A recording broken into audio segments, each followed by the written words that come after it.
আমি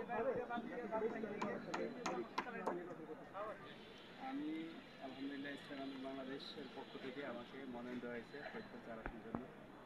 আর আমরা ইসলামী যে 5টা দলে এক হয়েছি, একত্র হলেও আশা করি আমরাই পাবো ইনশাল্লাহ। পাক আমাকে এসে পাবো এবং আমরা ইনশাল্লাহ বিজয়ের মালা পুরস্কার দেবো আমাদের দলীয় আমিরকে।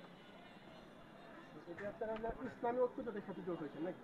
নাকি অন্য কোনো ফরিদ দলের সাথে? ইসলামী ঐক্য জোট, জামাত ইসলাম, ইসলামী খেলাফত মজলিস, তারপরে আমির ইসলাম এবং ইসলাম বাংলাদেশ 5টা দল আছে। আজকের এই মুজাহিদ কমিটি, আজকের এই হাটকিশপুর যে মুজাহিদ কমিটি, এই মুজাহিদ কমিটির সভাপতি উপস্থিত নাই এখানে, সেক্রেটারি সাধারণ সম্পাদক কি আছে? সাধারণ সম্পাদক উপস্থিত হয়েছে মুন্না খন্দকার। আপনি কিছু বলেন, আপনার দল নিয়ে আপনি কতটুকু আশাবাদী এই ফরিদপুর চাই? ইনশাআল্লাহ আমরা জনগণের হিসেবে থেকে আমরা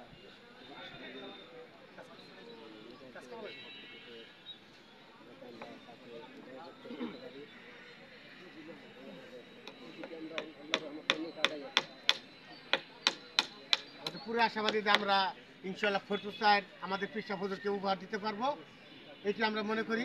আর আমাদের যে সমস্ত দলের সাথে সংযোগ হয়েছে এবং আমরা এখন আইন বিষয়ক সম্পাদক আইব ফকির ভাইয়ের সাথে একটু কথা বলবো। আপনাদের দল নিয়ে আপনি কিছু বলেন।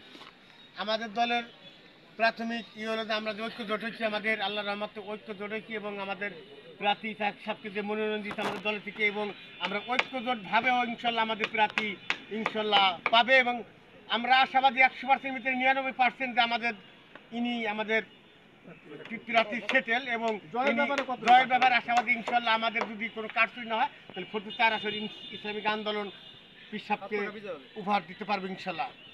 প্রতীক কি আপনাদের হাত পাখায় থাকবে নাকি? হাত পাখা আমাদের প্রতীক হাত পাখা। আসসালামু আলাইকুম।